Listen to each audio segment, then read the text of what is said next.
Hello and welcome back as we get ready for Out of the Silent Planet. Like I said before, my goal in this is not to do a chapter by chapter deep dive analysis. We simply don't have the time to do that. But what I'm instead going to do is I'm going to focus on some key developments in the story to really give you this sense of theme, this sense of mood, to equip you with some tools for getting more out of the story yourself. And then I'm particularly going to save some of the really deep philosophical conversations in the story for our live meetings. And so don't think I'm skipping over that entirely. I do have some plans for that. But before we even get to Out of the Silent Planet, I want to actually do a little bit more build-up. I cut short a little bit previously when I was going over medieval cosmology, kind of the old view of the cosmos. And that's because I didn't want to give you too much of a map to what Lewis is doing.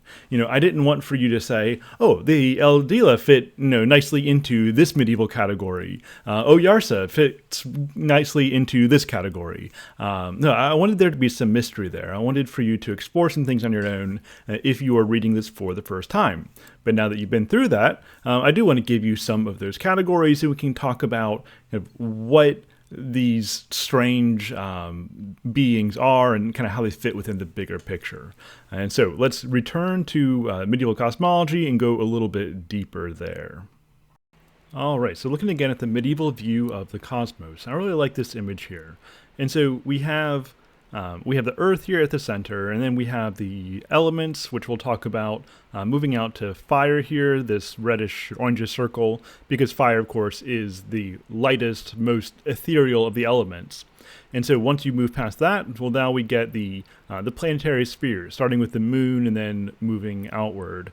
And eventually you get to the edge here, which then approaches the realm of God, where we have God ruling and reigning, and we have the entire cosmos moving in an ordered spherical motion in imitation of the perfect, fully actualized goodness of God.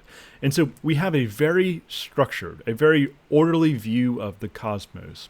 We really get this sense when you look at the medieval philosophers, the medieval theologians, that there is this unending goodness, that there is this luminosity in the very fibers of being, that existence is fundamentally good and ordered and purposeful, in reflection of the good order and the true purpose, the true end of all things, which is God. And so we get what I wouldn't necessarily call optimism, but a philosophy of absolute hope, that no matter how chaotic things seem to be, well, this earth, where things tend to break down, where things do tend toward corruption, where things do turn to disorder, we have the sense that this is just one small little point in a much bigger story. And the more that we identify with this grand story, this grand spiral, this great dance, as C.S. Lewis calls it in Mere Christianity and elsewhere,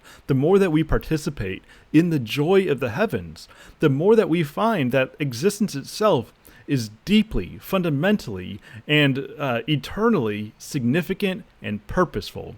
And so there is this great joy to be found here. And I think in particular of Boethius, who I mentioned before, when he is falsely accused, he is imprisoned, he is awaiting what would be his death, he's able to find hope and joy and peace and fulfillment simply in resting in the perfect order that ultimately comes down from God.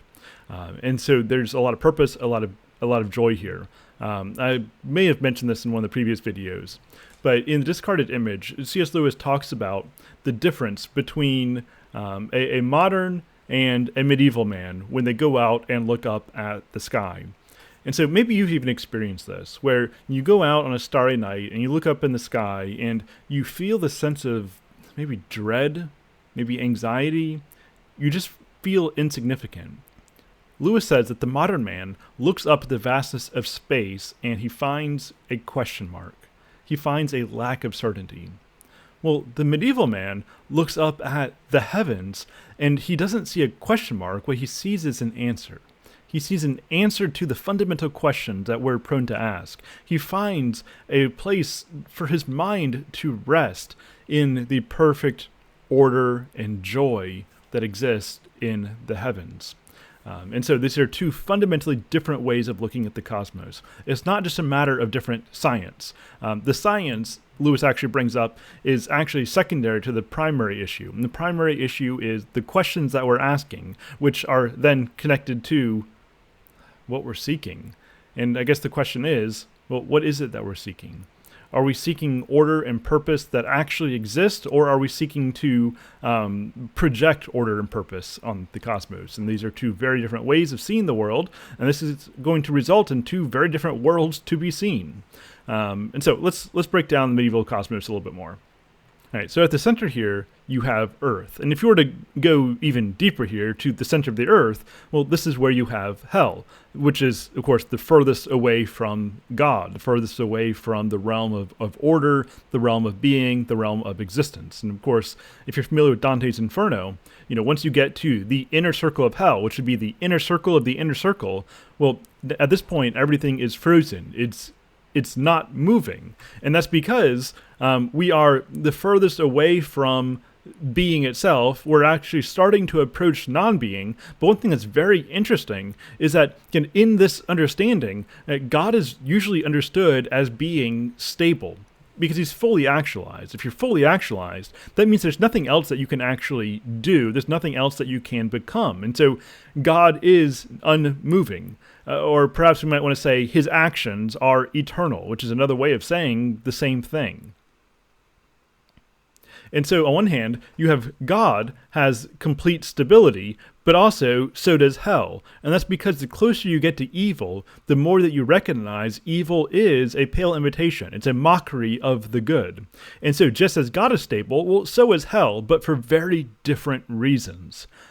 But nonetheless, so you have hell at the very center, and then you have earth, which is the heaviest of the elements. On top of the earth, you have water. So now we're moving toward the lighter, toward the more ethereal. And so water is kind of the next sphere of earth, and then you move out a step further, and now you have air, and then move out further, and now you have fire in something like what we might call our atmosphere. But this is a pure fire, and because it's so pure, we don't see it. It's actually transparent. And so this is definitely a very Platonic idea here. And so we can definitely see Plato's influence here, that as we move toward the more real, we get less solid. The sense that there is this levity toward reality. And so the more that we move toward what is more real, things become lighter, more ethereal, less earth-bound. The more that we move away from the perfect order of the heavens, the more that we move away from the grounded being, well, the more grounded we become, the heavier we become, the more prone we are to being dragged down rather than rising up toward the heaven. And once we move beyond the last of these earthly spheres, well, now we move into the planetary spheres, which were believed to be moved along by divine powers. Now, of course, all of these powers are going to be named after Roman gods. But, of course, our medieval Christian philosophers and theologians don't believe in the Roman gods, at least in the same way that the Romans did. But even though the names kind of stick, they're really talking about angelic powers, angelic intelligences that are responsible for moving the planets in their spherical motion. And each of these angelic powers was said to have some particular influence, very often connected to what the god stood for in the Roman mythology. Now, Lewis points out that this might raise some questions for us, right? What are these medieval Christians doing with Roman gods and goddesses in their theology, in their cosmology? And Lewis says that, as far as he can tell, that really just wasn't an issue, which seems to indicate that the medievals believed that the ancient pagans had something right, even though obviously they were wrong in a very fundamental sense.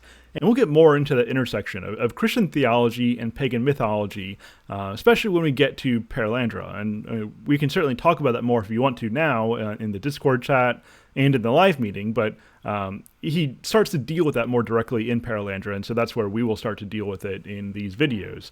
But for now, just know that there seemed to be some recognition that the ancient pagans, even though they were wrong on a fundamental level, they weren't entirely wrong, that they had these certain desires and these certain thoughts that in some way at least start to approach reality, which are then given proper context within the Christian theological framework. And so when we talk about Luna, we talk about Mars, we talk about Venus, we're going to get some thematic associations with these pagan gods and goddesses, but really what we're talking about are Christian angelic intelligences, Christian angelic powers that are responsible for moving the spheres and exert some influence on our life down here on Earth. However, because the Earth is a fallen planet, because things tend toward corruption down here, well, a lot of times these influences will be misappropriated, even though operating as they are in the perfectly ordered realm of the heavens, they are all good, right? All of the planetary spheres have good influences. However, these influences can have a negative instantiation as they enter into our corrupted atmosphere and are picked up by corrupted men and women. All right, now the first planetary influence that we're going to talk about is the moon, or Luna. And a lot of the information I'm going to go over in this section of the video comes from C.S. Lewis's The Discarded Image, as well as Michael Ward's Planet Narnia. And this is a book that I probably should have recommended in the last video, because even though it's called Planet Narnia and deals a lot with Narnia, a lot of the information that he goes over also does relate to the Ransom series. And so I will be talking about this from time to time, but I'll probably talk about it a bit more of an extended fashion when we get to Narnia. But anyways, so in the medieval model, Luna was the planet closest to Earth. In Greek and Roman myth, Luna was associated with a number of different named goddesses, such as Selene, Artemis, and Cynthia. And these goddesses survived into medieval and Renaissance times. Another of Luna's names was Diana, who was specifically the goddess of hunting, because of course when the moon is bright, well, now it's easier to hunt at night. And Luna's whiteness and brightness also made it natural to associate her with the metal silver. And so Luna produces silver in the earth. Now, because the moon has effects on the tides of the seas and the rivers, she became associated with wateriness. And on a related note, she's connected with inconstancy and doubt, with movement, with transitions. Above Luna's sphere, everything in the heavens was considered perfect and unchanging. But within and beneath Luna's sphere, everything was subject to alteration. And so this is where the order of the heavens starts to break down. And this kind of makes sense when you stop and think about it. You know, the moon changes appearance on a regular basis. However, it changes its appearance in an orderly way that we can actually predict. You look up at the moon and, you know, it has craters. It has some apparent physical imperfections. The moon has a light side and it has a dark side. And more mythologically speaking, I mean, the moon has one face toward Earth and the other is toward the order of the heavens. And so the moon is this transition point between order and chaos. For this reason, Luna had an influence on wanderers and travelers, those who were given over to movement. And she also has an influence over sanity, which is why people who lose their wits are called lunatics. And in fact, this is also connected to the myths of werewolves, right? Because Luna has an influence over sanity, a negative influence with Luna can actually lead people, in extreme cases, toward over-identification with their bestial, chaotic natures to the detriment of their reason, of their rational souls. And the only thing that can stop a werewolf is, of course, silver. And so we get really this beautiful poetic imagery in these myths that the only way that Luna can atone for her sins is with her tears, that is, with the silver that she produces in the earth.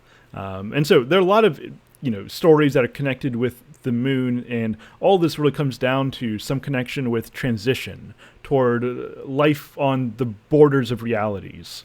Luna gets a day of the week, which is, of course, Monday or Moon Day.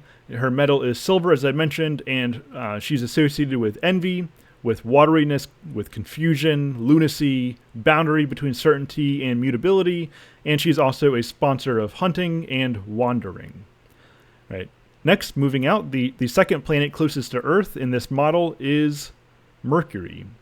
Now, Mercury was known to be the fastest moving of the planets. Partly because of this rapidity, Mercury became thought of as a messenger of the gods. He's often depicted with wings on his cap and on his heels.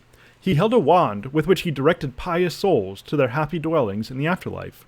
And Mercury's lightness and quickness carry over to the metal with which he was associated. And so if you imagine Quicksilver, it's going to roll around a dish, dividing into droplets and then recombining very swiftly and glitteringly. And so this tendency of Mercury to divide and to reunite means that he became connected with a variety of different things that split up and then come back together. He is the god of boxers, of thieves, and even of crossroads. This, again, we get this idea of movement, of transition. In Greek mythology, Mercury is of course called Hermes, and as the messenger of the gods, Mercury was also thought to have a particular responsibility for speech. He was linked with scholarship and with learning. Now, his day of the week is Wednesday, by means of his Norse counterpart Woden. His metal is of course Quicksilver, and he is associated with swiftness, with heraldry, with skill in speech, and learning, ability to divide and to recombine, and he also is connected with the idea of twins, which will come up again when we get to the horse and his boy much later on. Now, moving out, next we have Venus. Now, Venus appears brightly in the sky both at dawn and at dusk and was known as the morning star, as well as the evening star, or Hesperus. Now, mythologically, Hesperus was a deity who had a western garden in which his daughters, the Hesperides, guarded a grove of immortality-giving apple trees. Now, we're going to see this imagery come up a couple times, obviously in Paralandra, as well as in The Magician's Nephew. Now, although Hesperus was conceived of as a male god, the special beauty of Venus in the sky led it to be thought of chiefly as a feminine planet. And of course, this is connected to Venus, the goddess of amorousness and sexuality. Since she presided over such qualities, she was also connected with fertility and creativity, and thence to motherliness. Now, Homer associated Aphrodite, or Venus, with laughter. She was the goddess of sweetness and love. She was considered one of the most positive influences, and so she was known as Fortuna Minor. Her day of the week is Friday by means of her Norse counterpart Frigga. Her metal is copper, and she is associated with sweetness, with warmth, with beauty, laughter, motherliness, sexuality, fertility, vitality, and creativity. And so she is a life-giving influence. She is a loving, she is a motherly, she is a feminine influence. In many ways, she is something like the feminine ideal. All right, moving out, next we have Sol, or the sun. Now, Sol was the eye and the mind of the whole universe. His sphere was the heaven of theologians and philosophers, and he produced the noblest metal, that is gold. And alchemists were always trying to harness his power, right? They were looking for the philosopher's stone that would allow them to turn base metal into gold. Sol's characteristic influence was to illuminate the human mind, making people wise and liberal. Obviously not in like a contemporary political sense, but in the sense of being generous, free, and opposed to greed and to raw pragmatism or utilitarianism. Sol burns away base considerations of greed and profit. And so here we have the influence that gives us gold. The influence that gives us wealth is also the influence that leads us to hold wealth in an open hand, to recognize that the metal, that the material of gold is nothing more than a symbol for that which is true wealth. And if we look to gold as true wealth, then we are grasping at shadows rather than the substance to which the shadow should point us if we're looking directly. And where we need to look is in the direction of the sun. However, the sun itself is nothing that our reason can grasp entirely. The sun is not something that we see, it's that by which we see. And so the more that we're able to see, not necessarily the sun itself, but we're able to see the world illuminated by the sun, well, the more rightly related we are becoming to the influence of Sol. Now, the Greek equivalent of Sol was Apollo. His position in the middle of the planetary ranks was held to denote a special dignity and honor, like the positioning of the heart in the middle of the body, or like a king dwelling among his subjects. And of course, in the Bible, the sun is frequently a metaphor for the divine image. And so, we tend to say that this old model is geocentric by placing the Earth at the center, but really, if you look at the way the heavenly spheres are arranged, it actually does have the sun at the kind of center of the planetary spheres. And so, in a manner of speaking, this could still be described as heliocentric. We just mean something a little bit different than that. And so we have this idea that reason or wisdom is found at the center of the influences, and it is by this reason that we're able to see everything else. Now, Sunday is obviously given the day Sunday. It's connected with the metal gold, as well as with wisdom, liberality, freedom, riches, enlightenment, and opposition to greed. Right. Next, we have Mars. Now, Mars is known as Infortuna Minor, and that's because it very often had an unfortunate influence. Not that the influence itself is bad. Remember, all of these heavenly influences are good. However, the influence of Mars is one that is perhaps more likely to be misappropriated. Of course, you all probably know this, that Mars is associated with war. He is the martial influence. And this martial influence, taken the wrong way, makes warriors into cruel and lawless men. However, taken aright, it fortifies noble knights in justifiable conflicts and gives resolve to martyrs suffering persecution, making them as strong as iron. Mars enables hard but necessary tasks to be accomplished. And I'll say more on this later, but if you've already read That Hideous Strength, consider one of our main characters, Mark, most certainly named after Mars. Now, Mars brings discipline, order, rhythm, and freedom from anxiety. In an earlier mythological tradition, Mars was a vegetation deity associated with the burgeoning of trees, woods, and forests. And of course, the springtime month of March is named after Mars. And in this capacity, he was known as Mars Sylvanus. And so now that you've read Out of the Silent Planet, consider the vegetation, all of the trees and plant life and whatnot that we see on the planet of Mars. And this is associated with this older tradition where Mars is associated with springtime realities.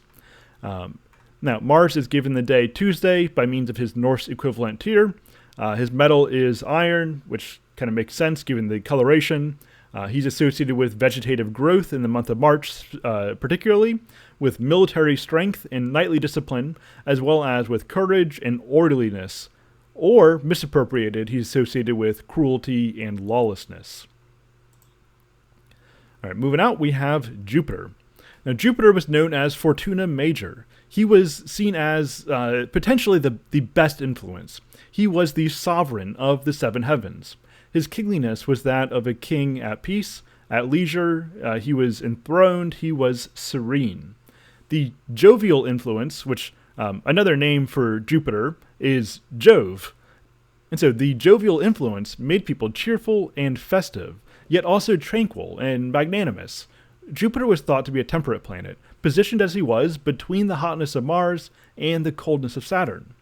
And a 10th century Arabic manual of astrology makes Jupiter the ruler of Western countries, and for that reason, he was seen as the patron of the Christians. And sometimes he was actually associated with Christ himself, which I think this might not be a medieval framework, but I think in light of what we know about Jupiter with the unending storm here, we even have the sense that he has a wounded side, which I think adds to the Christological imagery here in the planet of Jupiter. Jupiter represented joy, and particularly the pleasure and heart ease which come in late spring and early summer, when all the vestiges of winter have finally vanished.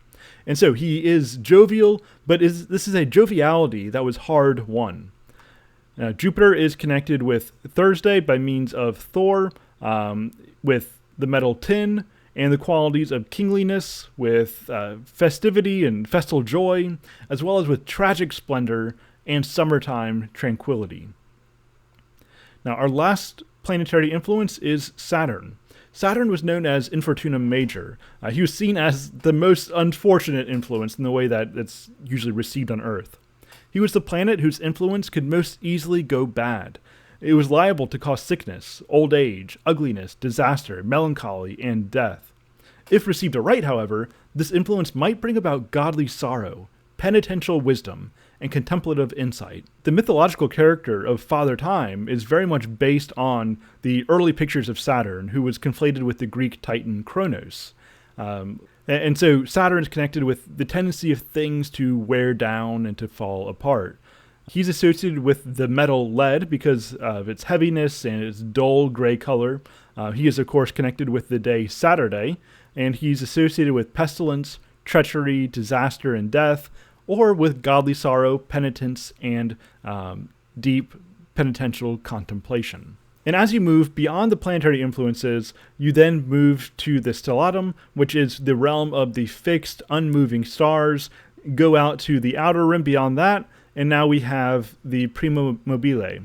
This is the first sphere of the physical cosmos. This is the first thing that moves. And this outer rim of the cosmos moves in imitation of the unmoving goodness, the absolute stability and order of God. And so as this first sphere moves, it then moves the sphere below it and all the other spheres under it until finally we get to Earth, where this movement starts to lose its order, where things start to fall apart. And, you know, in the Platonic and in the kind of Neoplatonic model, this is because there's something inherently corruptible about Earth. But as we move into the Christian medieval model, that idea is not entirely gone altogether. However, what really makes Earth given over to corruption is the fact that we live in a fallen planet. Right? We, unlike the planets out here, we have fallen into sin. We have turned away from God. We have turned away from that which brings order. And in so doing, have fallen into disorder, have fallen into chaos. And this is why we are the silent planet. We do not participate in the music of the spheres, in the music produced by the intelligences out here that move and sing in direction of the glory and goodness of God. And so we are a silent planet. We've left that angelic choir. Now, next we talk a little bit about angels. And we already have a little bit in that we know that angels are moving the planetary spheres, but the role of angels really played a significant part of the medieval understanding of the cosmos. And so the cosmos is inhabited by ranks of angels, which are outlined by the Neoplatonic early medieval mystic Pseudo-Dionysius. Now, Pseudo-Dionysius says that there are 3 different hierarchies of angels, and each of those hierarchies are inhabited by 3 different classes of angels. And so first we have in the upper hierarchy the seraphim, the cherubim, and thrones. And most of this information is going to come from the discarded image. But we find that the first hierarchy of angels faces God with nothing between, encircling him with their ceaseless dance, and they communicate to each other of the beauty and the glory and the wisdom of God. Each seraphim passes this knowledge to the one next to it, until this transformative knowledge is passed to the next order, and then finally to the next hierarchy. And so the seraphim are all facing God, but they're all communicating what they see to each other, to other angels. And then the seraphim, in turn, pass this knowledge on to the cherubim, and the cherubim, in turn, pass this knowledge on to the thrones. And so we see that knowledge begins ultimately with God, and then derivatively, it begins with the seraphim, who then pass it to each other, and then that knowledge passes its way down to the thrones, which then pass that knowledge down to the dominations, and then to the powers, and then to the virtues. And so, as with this first hierarchy, this second hierarchy faces God with back toward us, and continues this great dance that begins with God's glory. Now, it should be noted here that we don't see God doing a great deal. And I've already mentioned this, and that's likely connected to Aristotle's notion that God, being fully actualized, is stable, and he moves the cosmos not by performing actions, but as a beloved moves a lover. This model is very much alive in the Neoplatonic tradition that Pseudo-Dionysius is drawing from. Now, the lowest hierarchy is concerned with the affairs of man, and principalities are the guardians and patrons of nations, and archangels and angels appear to human individuals, passing on the knowledge that they receive through the angelic chain that reaches back to the very presence of God. And they invite humans to participate in this great celestial dance. And now, this might get a little bit confusing here, because all of these beings are described as angels, but also angels is used in a technical sense for really the lowest order of angels, and these are the ones that are most likely to be involved in human affairs, because the others are too busy just contemplating the goodness of God and talking about the goodness of God. And of course, what this lowest rank of angels is doing is still good, and they're fulfilling their purpose, but that purpose is, it's more earthly, right? It's further away from the inner circle of God. And the medievals believed that the heavens were home to countless angels. There's no such thing as empty space in the medieval cosmos. I mean, in our modern understanding, we tend to think that the universe is primarily empty, overwhelmingly empty, right? This is why we even use that word space as opposed to the older word of the heavens. And so while we are tempted to feel alone in the cosmos, if anything, the medieval might feel a little claustrophobic because everything is inhabited. And so there are countless numbers of angels up in the heavens doing their angelic things, glorying in God, passing on this knowledge, moving the spheres in imitation of the goodness and stability of God. However, in the medieval cosmos, angels were not typically the only rational species that exists aside from humans, because also, of course, we have the fairies, or as Lewis refers to them, the longevi. Now, what are fairies? Well, these are creatures that really live on the borderline of understanding. There are a few different theories regarding what angels are that we see played out in the medieval and Renaissance writings. And so one possibility is that they are a third rational species distinct from angels and men. Perhaps these are the daemons of old that the Greeks talked about. These things that inhabit the air, and maybe we might say that there's something between angels and men in that they might have bodies, if that's the right word, something similar to angels, even though they have minds that perhaps are more like the minds of men. Right? And a lot of times these fairies are associated with nature, and so maybe there are some, spirits of the water, there are spirits of the forest, there are spirits of the earth, that there are these spirits that are at play in the natural workings of the world. And for this particular study, I'm not necessarily interested in delving into the actual reality of fairies, even though I think that's a conversation worth having, and those of you who follow me know that's something that's of interest to me. But I will say that within the broad Christian tradition, regarding Christian thought as well as regarding Scripture, I don't see any reason to say that this first point is at all impossible, right? I mean, there are a lot of things that we're simply not told in Scripture. There are a lot of things that orthodoxy just doesn't need to take a firm stance on. And so, does this mean that, that some kind of creature like this exists? Well, not necessarily, but it also doesn't mean they necessarily don't. And so that's just a little food for thought. Maybe we can talk about that more if you want to. But another possibility is that these are demoted angels of some kind. And so perhaps these are angels that were sympathetic to Lucifer, and they are banished to earth until they receive their ultimate condemnation on doomsday. Or perhaps these are angels that remain neutral during Lucifer's rebellion, and maybe they have the possibility of redemption one day. This was a common theory.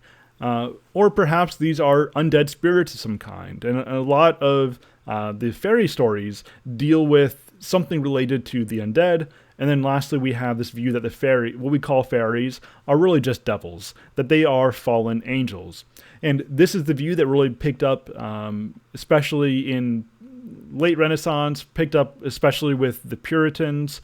And Lewis actually believes that the reason why the idea of fairies as such really fell out of discourse is because of this view. And so it's not so much that science dispelled the fairies, but he actually believed that their identification with devils is what got rid of the idea of fairies as such. And for what it's worth, Lewis believes that that is not a good thing. Now, why does this medieval model of the cosmos matter? Because in a certain sense, we know that it's not true, at least in the way that we usually use the word truth.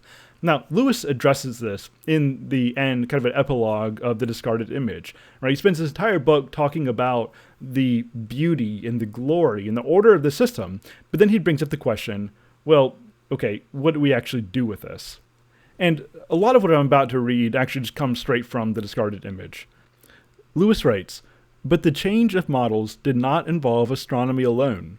It involved also, in biology, the change, arguably more important, from a de-evolutionary to an evolutionary scheme, from a cosmology in which it was axiomatic that all perfect things precede all imperfect things, to one in which it is axiomatic that the starting point is always lower than that which is developed. And the degree of change can be gauged by the fact that primitive is now in most contexts a pejorative term. This revolution was certainly not brought about by the discovery of new facts. And it goes on a little bit later. But nature gives most of her evidence in answer to the questions that we ask her. Let me repeat that. But nature gives most of her evidence in answer to the questions that we ask her. Hence, as in the courts, the character of the evidence depends on the shape of the examination, and a good cross-examiner can do wonders. He will not indeed elicit falsehoods from an honest witness, but in relation to the total truth in the witness's mind, the structure of the examination is like a stencil. It determines how much of that total truth will appear, and what pattern it will suggest. And so in other words, there are a number of presuppositions that go into the questions that we ask of nature, and the questions that we ask of nature will largely determine the answers that we receive. And so, is the medieval view of the cosmos right, or is it wrong? Well, that very much depends on the questions that we're asking. And the questions that the modern man asks tend to be very different than the questions that the medieval man would ask. And so, I don't necessarily suggest that we need to, in a physical sense, return to a pre-Copernican cosmos, right? And Lewis is very clear about that as well. He is not suggesting that we scrap our modern astronomy books and go back to a pre-Copernican understanding of the physical cosmos. However, just because we're sort of rearranging the physical layout of the cosmos actually doesn't say anything to the more metaphysical reality at play in the medieval worldview. And this metaphysical reality is, of course, what Lewis would have us hold on to. It is this metaphysical view of the cosmos that we see very much playing out in the Ransom trilogy, or the Ransom series, as well as beyond, and arguably in Narnia especially as well. And we'll talk about that more once we get there. And so there is a big overview of the medieval view of the cosmos. I think that's going to give us some useful concepts, useful themes to work with as we talk about Out of the Silent Planet, and as we go beyond that to Paralandra, that hideous strength, and then even beyond that. But for now, I'm going to take a brief little break, and then we'll actually get to Out of the Silent Planet.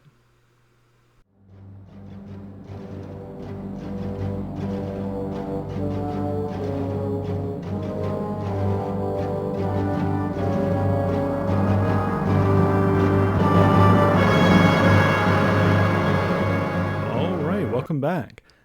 So that break was a little bit longer than I intended, for me at least.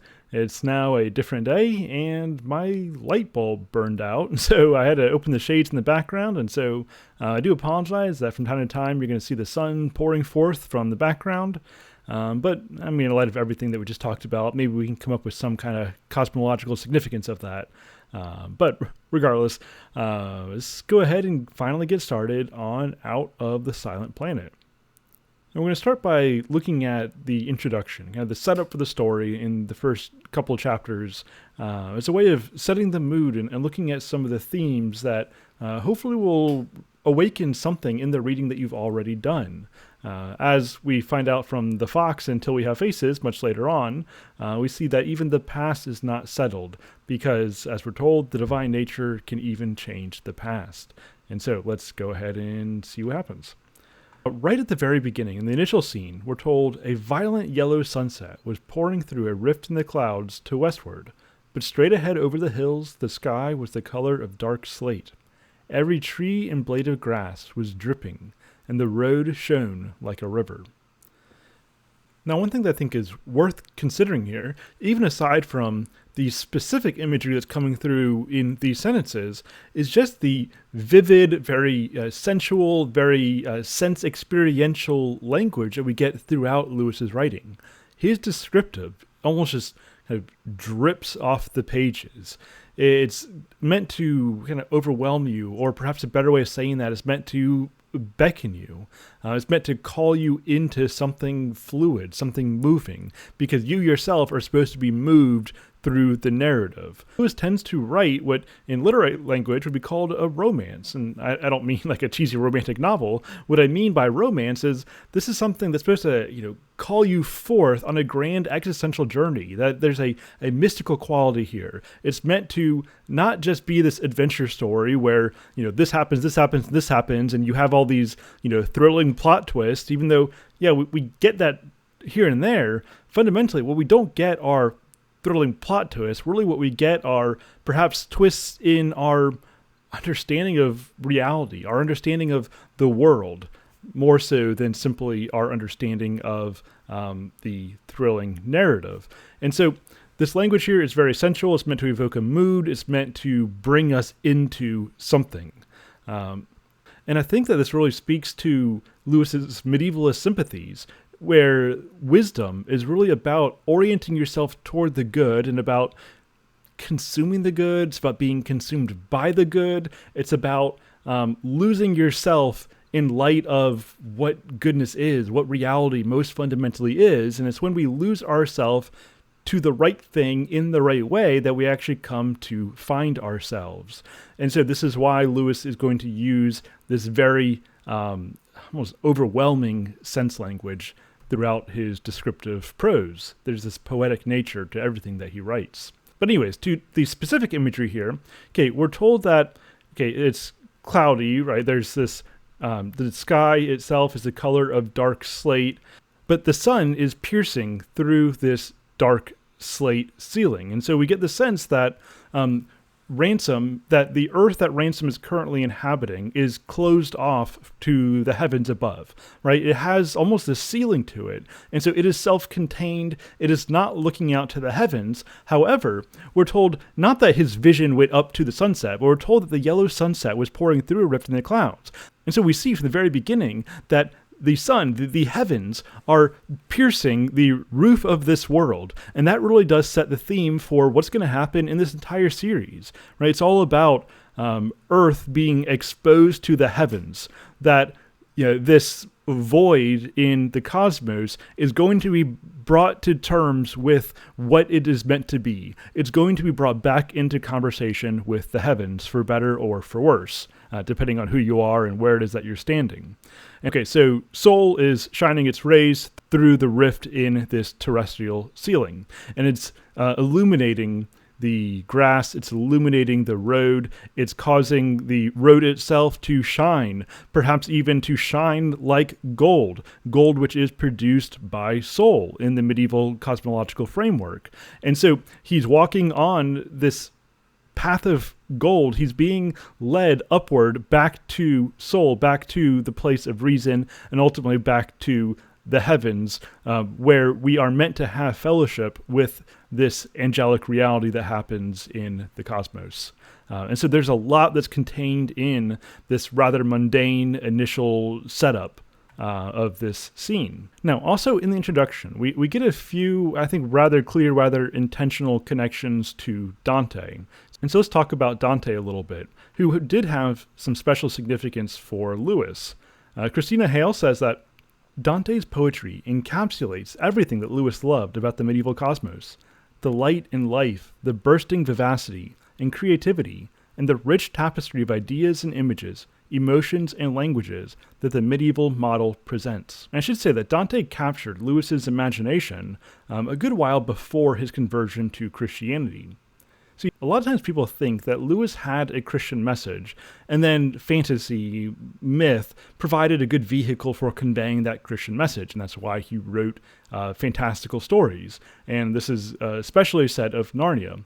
However, this is actually not right. In many ways, it's the reverse of the reality, because mythology, stories, both pagan and Christian, captured Lewis's imagination very early on and stayed with him, became an important formative part of who he was and how he thought and how he desired. And so Lewis didn't choose this genre to convey Christian truth. It actually is his love of myth that is largely responsible for leading him to Christianity.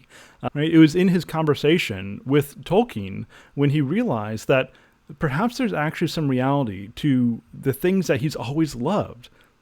And to get more on this, I recommend that you read Lewis's essay, Myth Became Fact, in which he talks about the fact that, all the things that he loves in great mythology, even great pagan mythology, ultimately speaks to something real, to the myth that became fact in Jesus Christ. And so, for many ways, voices like Dante served as pre-evangelism for Lewis. They gave him familiarity with certain ideas that became more real with his conversion.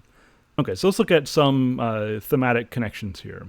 And so, first looking at Dante, we're told at the beginning of the Divine Comedy, "Midway along the journey of our life, I woke to find myself in a dark wood, for I had wandered off the straight path."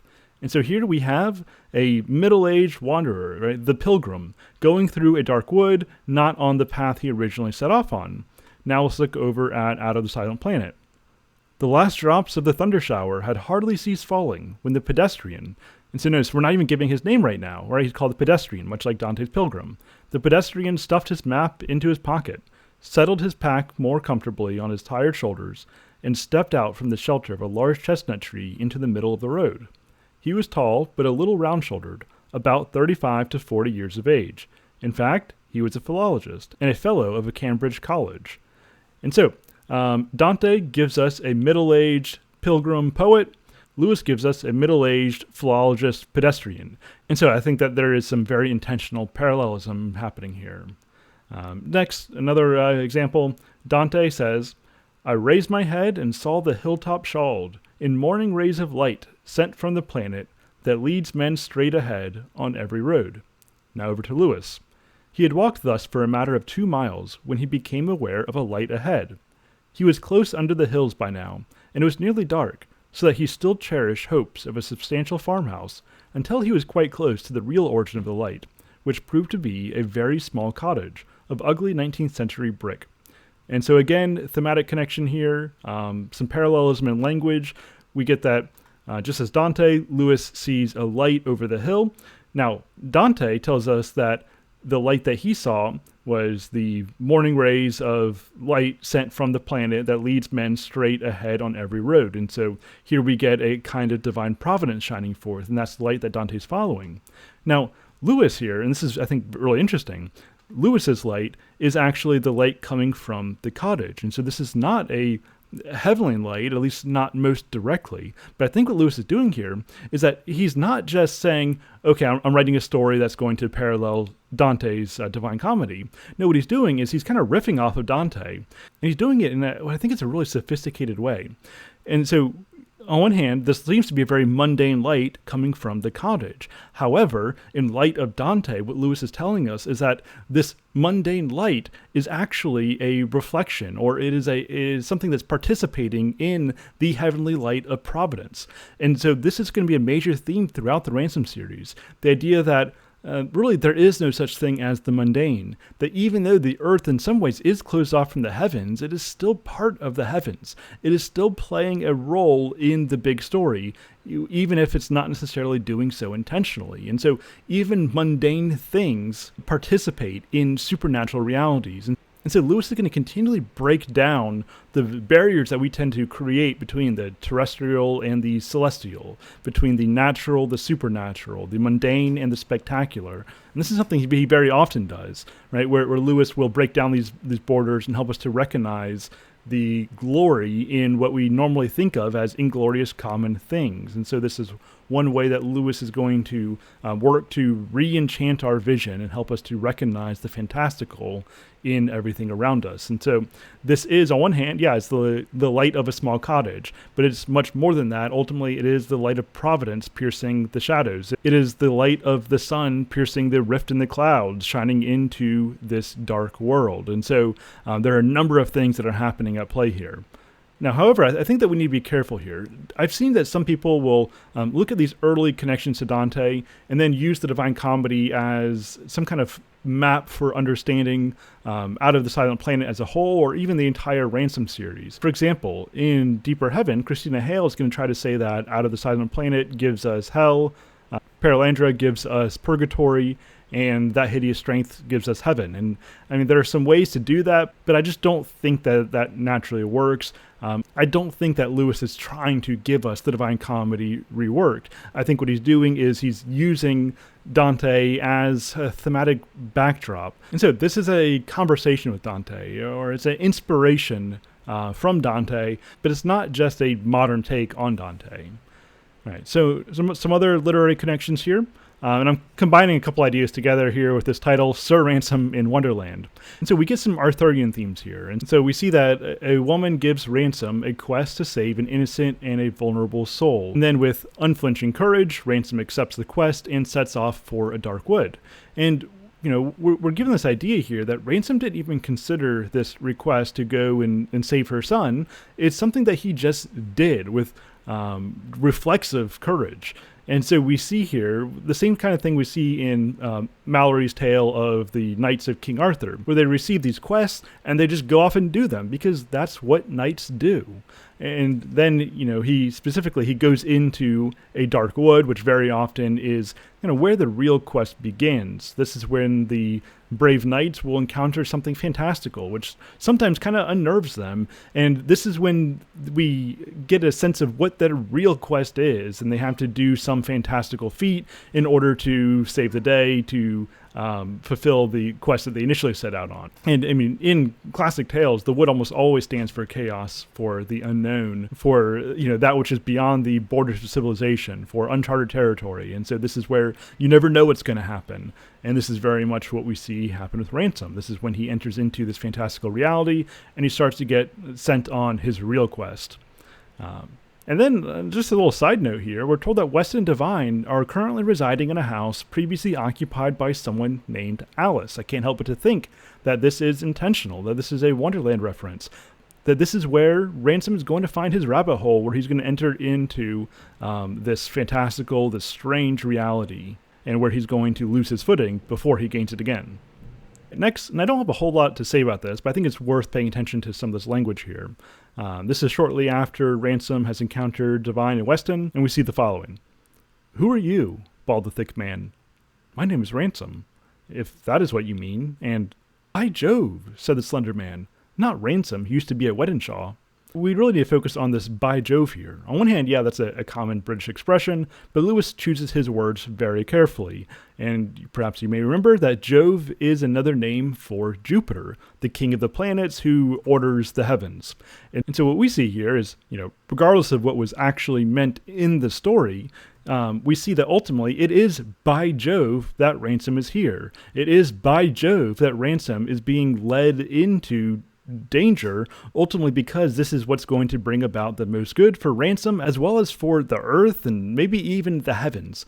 And so Jove is ultimately responsible, despite the fact that Ransom seems to be falling into chaos. And so there is order even when chaos seems to be reigning. And eventually this is something that Ransom will come to appreciate more and to understand more than he does in this moment. And so whenever you see an expression like that, like "by Jove," or, if hell is used, even as an obscenity, it's used purposeful. It's used to communicate something, to evoke a mood, to signal something to the reader. All right, next let's talk a little bit about Devine and Weston. Now, first, just looking at their names, we see that they are corruptions, right? Devine is surely a corruption of the divine, and Weston is a corruption of the West, of the ideals of the West, of progress, of reason, of transcendence. And I don't think it's unreasonable to draw a connection here to the Akalabeth, that is the fall of Numenor. Numenor being, of course, Tolkien's Atlantis story. Numenor being described as the true West. This is the westernmost place of men who live closest to the realm of the Valar, the Undying Lands. And if you don't know your Tolkienian history, in the first age of Middle-earth, Morgoth, who is really kind of a Satan figure, the big bad of the first age, he gets defeated as the Valar finally come into play and wage war against Morgoth and his forces.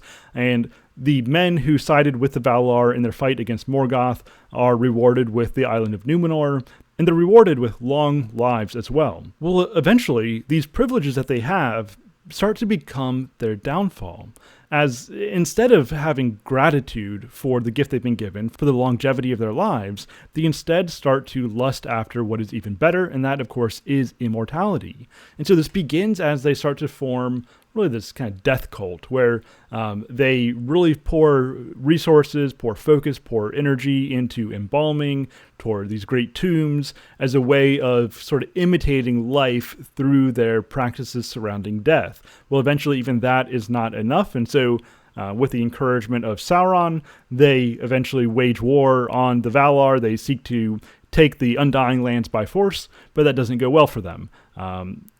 They never actually make it to the shore of the Undying Land before their fleet and their entire island is sunk to the bottom of the sea.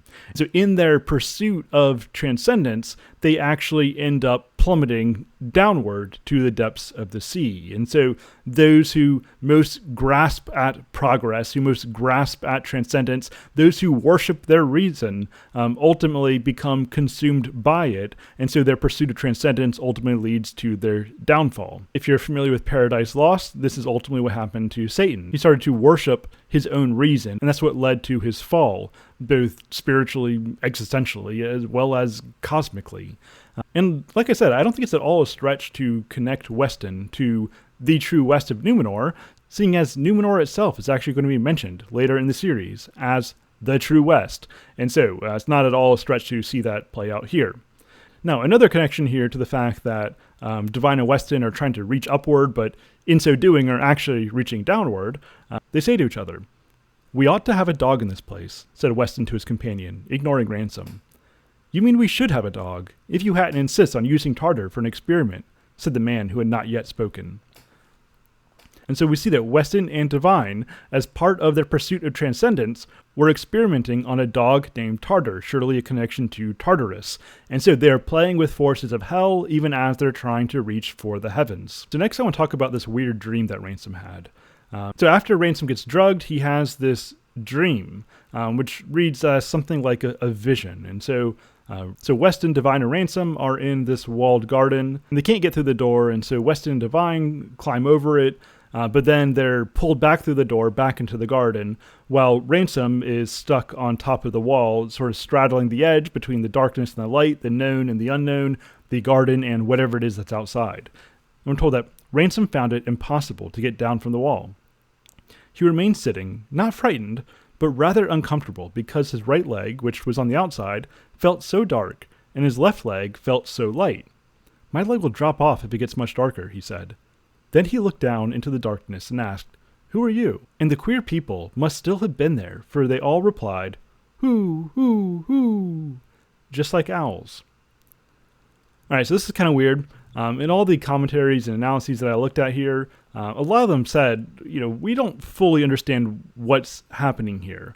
And I actually appreciate that because it really makes this feel more like a dream than simply a literary tool, right? Because dreams very often have this range, this collection of symbols that all doesn't always make sense as a coherent essay might. And so what we have here are some themes, some pictures that are communicating something, but it's not super clear. And so let's talk about a little bit about what seems to be happening here. Well, for one thing, we see that Weston and Devine are trying to get somewhere that they're not invited to. We get the sense that they're breaking into something, or I guess breaking out of something through some unjust means, and that, in the end, they're pulled back into the garden where they began. And so they never successfully become engaged with whatever this world is that's beyond. We get the sense that it's closed off to them. Whatever this outside reality is, it is closed off to them. They are not permitted, no matter how much they try to contrive a pathway, they are not permitted to leave. And so I think what this shows us is that, even when they successfully make it out to the heavens, when they start to visit this other planet, they're still living as citizens of the silent planet. They never get in large perspectives. And so they are continually closed off from the heavens, from true reality. Ransom, however, He serves as a bridge. He's not thrown back into the garden, nor is he fully on the outside of the garden. He is a bridge. He is a connection. He is a halfway point. He is the union between the earth and the heavens. And so he plays this mediator role. He plays this priestly role. And I think this is a theme, an important theme, that we're going to see developed throughout the Ransom series. If you've read Paralandra already, think of when he's referred to as piebald, right? He's half dark and he's half light. I think that's a continuation of this same theme that we see here. The idea that Ransom has a foot in both worlds. He is going to be a bridge. He's going to be a union between heaven and earth. Well, a short while later, Ransom finds himself finally in space, and he encounters this with absolute terror. As he comes to this realization, he says, "You mean we're in space?" Ransom uttered the word with difficulty, as a frightened child speaks of ghosts, or a frightened man of cancer. And this is something that Lewis talks about in some of his essays, that there are really two kinds of fears. So on one hand, you can be afraid of something that poses some obvious danger to you, right? That there's a lion in the room next to you. That instills a certain kind of obvious physical terror. But there's also the kind of terror that comes from not what something would do to you, but simply the fact that something is. That something threatens your existence in a pretty fundamental way, that something serves to just unnerve you. And so that's the kind of terror that we have here. It is the terror of space. And this is such an important passage that I think it's worth me just taking the time to read it and for us to just kind of reflect on it, to dwell on it. This was one of the most influential passages on me out of the entire story. And so here we go. But Ransom, as time wore on, became aware of another and more spiritual cause for his progressive lightening and exaltation of heart. A nightmare, long engendered in the modern mind by the mythology that follows the wake of science, was falling off him. He had read of space. At the back of his thinking for years had lurked the dismal fancy of the black, cold vacuity, the utter deadness, which was supposed to separate the worlds. He had not known how much it affected him till now that the very name space seemed a blasphemous libel for the Empyrean ocean of radiance in which they swam. He could not call it dead. He felt life pouring into him from it every moment. How indeed could it be otherwise, since out of this ocean the worlds and all their life had come? He had thought it barren. He saw now that it was the womb of worlds, whose blazing and innumerable offspring looked down nightly even upon the earth with so many eyes. And here, how many more? No, space was the wrong name. Older thinkers had been wiser when they named it simply the heavens which declared the glory, the happy climes that lie where day never shuts his eye, up in the broad fields of the sky. He quoted Milton's word to himself lovingly, at this time and often. Christina Hale reflects on this, saying, "To think of the heavens as the great outer darkness, as our modern minds often do, is to replace heaven with hell. Thinking this way restructures the imaginative layout of the cosmos and changes the way we look up at the night sky. It rejects the view of thousands of years of prophets and poets in favor of listening to science, without entertaining the idea that perhaps there are realities that are deeper than the material, and that we are not yet real enough to see them." I like this a lot. I think it gets it fundamentally right, that we have replaced heaven with hell. You go back to the old world, and they talk about the heavens teeming with life, with purpose, with significance, with angelic choirs. Whereas now we look beyond the Earth's atmosphere, and what we see is space. We see the outer darkness. What we see is hell. And that's not inconsequential, but I think that this is necessarily what happens when we let science play philosophy, something that it was never meant to do. I'm not against science, and Lewis is not against science. What he is against is mistaking science for philosophy. Science does is it examines material realities. It helps us to understand material realities. But material realities don't tell us anything about purpose. It doesn't tell us anything about metaphysical realities. It doesn't tell us anything about telos, about goals, or about how we should live. It doesn't tell us anything about what to do with these material realities. And so we're doing something wrong when we say that the way to understand reality is to do science, because, well, reality itself is a metaphysical structure of reality. We're putting things together in a meaningful, coherent way that science doesn't actually have anything to do with. And so science is a tool. Science is not philosophy. And when we let science play philosophy, what we get is hell. And that's something that we're going to see throughout this series in very vivid terms. And I think it's worth throwing in here this quote from the Don Treader. And we'll talk about more of this when we actually get there in our study, but let's just look at it now. In our world, said Eustace, a star is a huge ball of flaming gas. Even in your world, my son, that is not what a star is, but only what it is made of. And here I think we get a pretty strong rebuke of our misunderstanding of what science is and what science is able to accomplish. All right, next the crew starts to land on Malacandra, and this process is very unnerving, it's very unsettling. We get the sense that they are falling out of heaven. It says, now with a certainty which never after deserted him, he saw the planets, the earth he called them in his thought, as mere holes or gaps in the living heaven, excluded and rejected wastes of heavy matter and murky air, formed not by addition to, but by subtraction from the surrounding brightness. And so this is not a fallen planet like Earth. This is, at least mostly, a good planet. However, even a good planet is not the heavens. And so we get the sense that even though he's in a place now that's better than Earth, he's still moving away from reality. Remember that within the Platonic scheme, reality is a spectrum where some things are more real than others, and that which is most real is the good. And so there's a certain sense in which the heavens come before the planets, both historically as well as ontologically, in their nature, in their being. They are in many ways more important. And so as he moves toward the heavens, he gets this levity. He gets this sense that he's moving toward that which is more real. As he moves down to the planet, out of the heavens, he's still somewhere good, but it's the direction of his movement that matters. He's moving away from that which is best. And so that's why this is such a rough landing. And then, and I love this, he says, and yet, he thought, beyond the solar system, the brightness ends. Is that the real void? The real death? Unless, he groped for the idea, unless visible light is also a hole or gap, a mere diminution of something else, something that is to bright, unchanging heaven, as heaven is to the dark, heavy earths.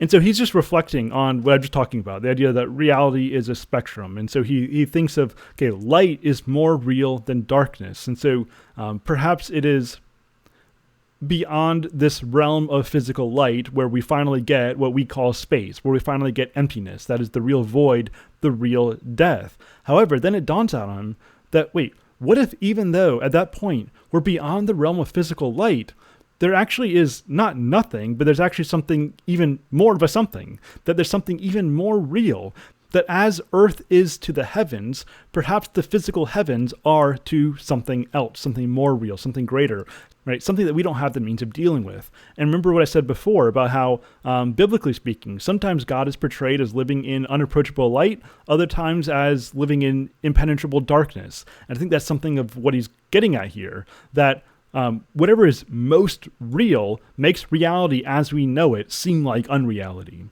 And so then we get what I think is pretty profound Christian Platonic meditation taking place here. Now he finally gets his way out of the spaceship and gets his first sights of the planet. And we're told that he saw nothing but colors that refused to form themselves into things. Moreover, he knew nothing yet well enough to see it. You cannot see things till you know roughly what they are.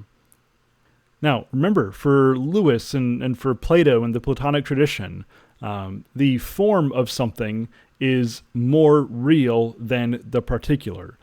And so you can't really know what a just action is unless you first know what justice is. And so you need to understand the form before you can understand the particular. I think that's what we see playing out here.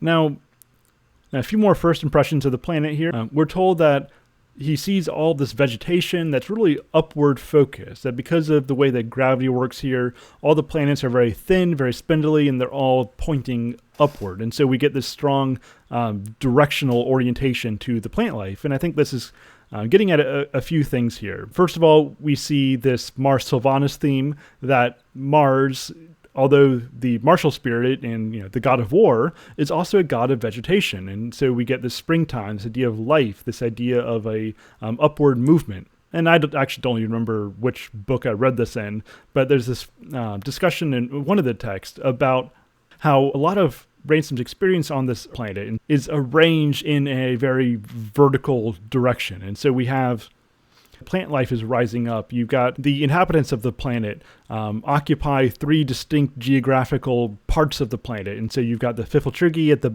bottom, kind of in the caverns in the valley. You've got the Oyarsa living in the middle. And then you've got the Sorns living on the higher level. And even Ransom's journey, he begins on the level of the Oyarsa, then he moves up to where the Sorns live, and then finally he makes his way up to Meldalorn. And so we get this up and down pattern, and one of the texts brought up the fact that perhaps this is even some kind of phallic imagery. I don't want to get too weird with this, but I mean, Mars is a masculine planet, and in light of some of the things that Lewis has said elsewhere, I don't think this is beyond the pale. Okay, next, one of the first things that happen is after they start to encounter the Sorn, then the hnau shows up, and so we get a physical altercation taking place, which I think very much speaks to the militant mood of this planet. And Ransom, he runs away, and eventually he encounters the Oyarsa. And I just love this scene here where he first encounters the Oyarsa. I'm not going to read all this, but he doesn't really know what this creature is, but he starts to recognize that it's trying to speak with him, that has some kind of intelligible language. And so on one hand, he's afraid for his life. He doesn't really know what's going to happen. But at the same time, he's kind of daydreaming about writing a Malacandrian grammar book, which I think is kind of amusing. But also it speaks to the fact that Ransom is starting to be transformed. Remember, just a short while ago, he saw the idea of space itself as terrifying. But he's overcome that, and now he's overcoming his Wellesian fear of the unknown, intelligent extraterrestrial, and he's starting to treat this as being kind of normal. And so we get the sense that the Malacandrian air is doing something to him, just as the air of Narnia does something to ennoble and to transform the children who visit there. So he spends some time with the Oyarsa. There are some, I think, significant philosophical conversations that happen there, but we'll talk about that probably during the live meetings, maybe on the Discord. But eventually we get to the hnau hunt, which very much speaks to the martial spirit of this planet and of their Oyarsa. So Hoy says, I long to kill this hnau, as he also longs to kill me. I hope that my ship will be the first, and I first in my ship with my straight spear when the black jaws snap.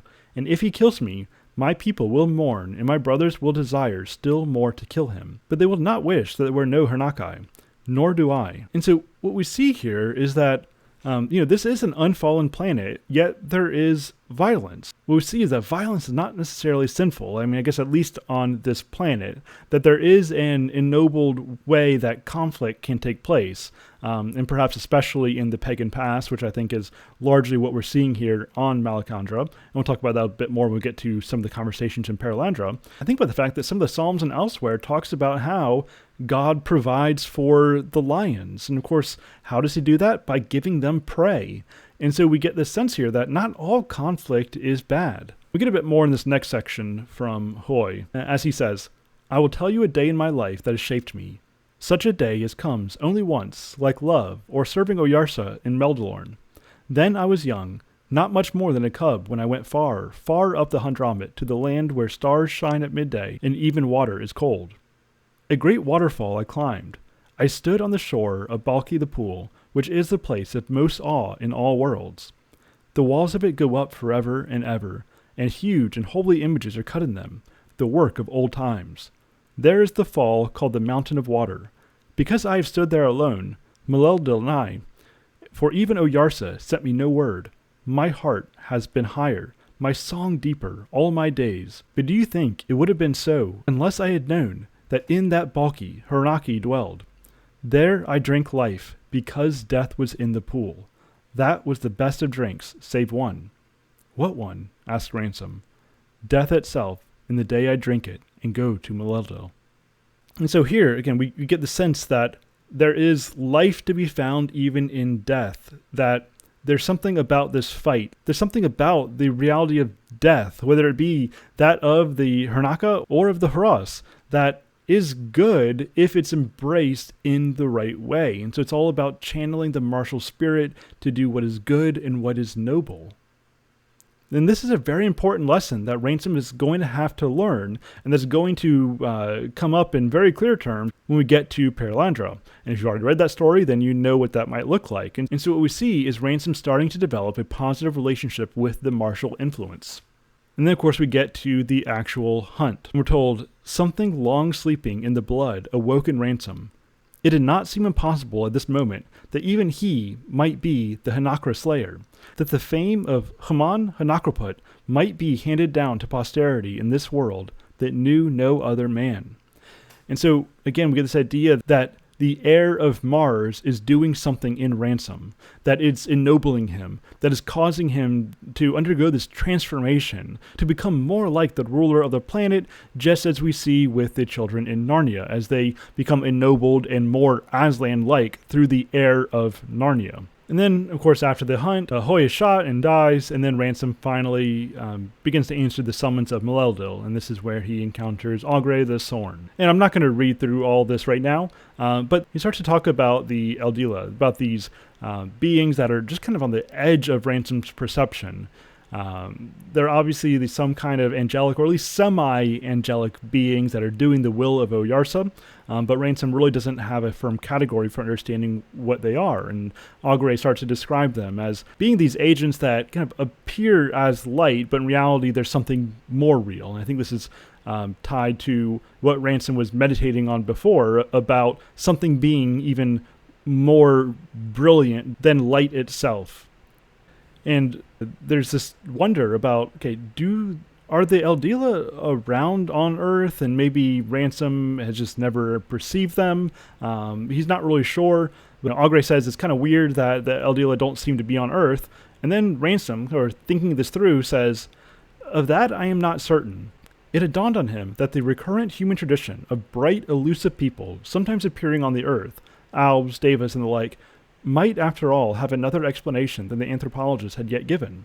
True, it would turn the universe rather oddly inside out, but his experiences in the spaceship had prepared him for such operation. And so basically, it kind of starts to conclude here that maybe these stories about fairies that we have are actually onto something. Maybe they're speaking to something real. However, this wouldn't only turn everything inside out because of some of these meditations he's having on kind of what reality really is, and about kind of analogies of light and existence and all that. That's kind of mind-blowing in itself, but also turns things inside out by giving a quasi-physical explanation of what we think of as being these fantastical, illusory realities. And so this is a continuation of this breakdown between the mundane and the fantastical. Now, next, before he leaves Augre's cave, he is able to use this telescope-like instrument in order to look on Earth. And Ransom realizes it was all there in that little disc. London, Athens, Jerusalem, Shakespeare. There everyone had lived, and everything had happened. And there, presumably, his pack was still lying in the porch of an empty house near Stirk. Yes, he said dully to the Sorn, that is my world. It was the bleakest moment in all of his travels. Now, why is this the bleakest moment? On one hand, he's looking at home. You would think that might be kind of enlivening to him. But it's so bleak in that he begins to recognize that this world that holds all, or I guess at least nearly all, of human history is so small. It is limited. It is not the full story. And that has a kind of disquieting feel to it, to know that things might not be quite as significant as we once thought. But of course, through this whole journey, he's going to recognize that the Earth actually has far more significance than he realized. And this reminds me of Mere Christianity, where Lewis writes, nothing in you that has not died will ever be raised from the dead. Look for yourself, and you will find in the long run only hatred, loneliness, despair, rage, ruin, and decay.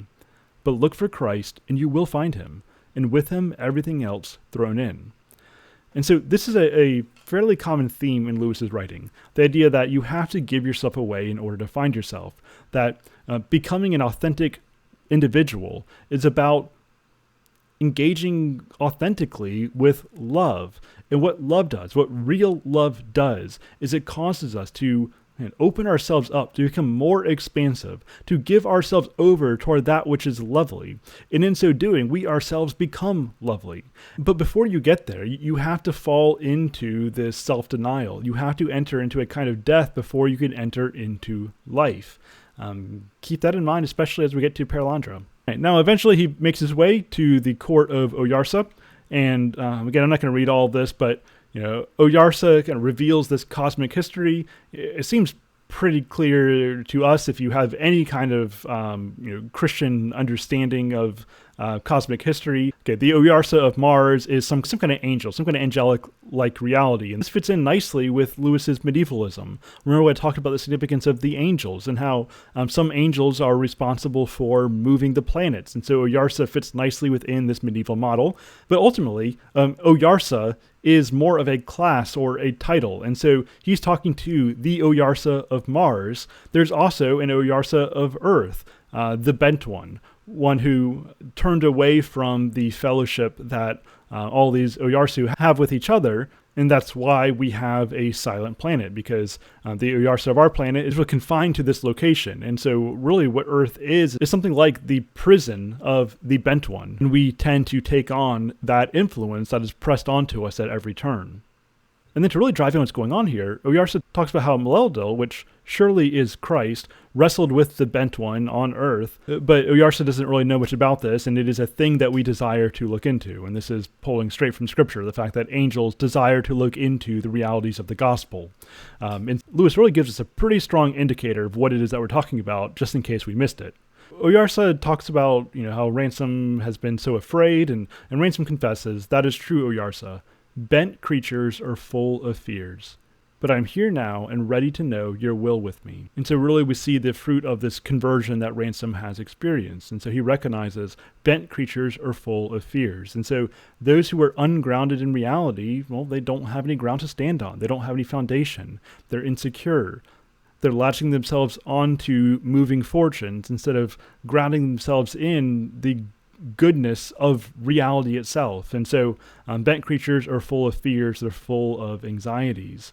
But now he is here securely, ready to know what it is that Oyarsa wants with him. And Oyarsa says that there are two things that I wanted to ask of your race. First, I must know why you come here. So much is my duty to my world. And secondly, I wish to hear of Malacandra and of Malacandre's strange wars there with the bent one. For that, as I have said, is a thing we desire to look into. So again, we get this biblical language repeated, that Oyarsa longs to know more about this gospel story that's taken place on Earth. And then again, I'm not going to read this whole passage, but I do just think it's very interesting and kind of amusing when Weston and Devine are pulled into the court. At first, Ransom doesn't recognize them. They seem strange. They're like misshapen creatures, and eventually he realizes what they are. And so we really get the sense that he's seeing, as it says here, almost with Malacandrian eyes. And so he's really become immersed in this world. He's really learned to get outside of his earthly perspective. He's become more expansive in his perspective, more expansive in his vision. And remember, I talked about how real love, that the right kind of love, right? The right kind of philosophy, which is the love of wisdom, causes us to become more expansive, to give ourselves over to greater and greater realities, and then greater realities tend to return the favor, making us more real. I think that's what's happening in this scene. And I love the scene where Ransom's providing a translation of Weston to Oyarsa. It's a way of really demonstrating the sophistry, the empty rhetoric, the absurdity of Weston's arguments, despite the fact that he uses very grandiose language here. And so, Weston says, "To you it may seem a vulgar robber, but I bear on my shoulders the destiny of the human race. Your tribal life, with its Stone Age weapons and beehive huts, its primitive coracles and elementary social structures, has nothing to compare with our civilization, with our science, medicine, and law, our armies, our architecture, our commerce, and our transport system, which is rapidly annihilating space and time. Our right to supersede you is the right of the higher over the lower." And then Ransom translates this by saying, "Among us, Oyarsa, there's a kind of hnau who will take other hnau's food and things when they are not looking. He says he is not an ordinary one of that kind. So in other words, he absolutely is a robber, but, not an ordinary one, as if that's somehow ennobling."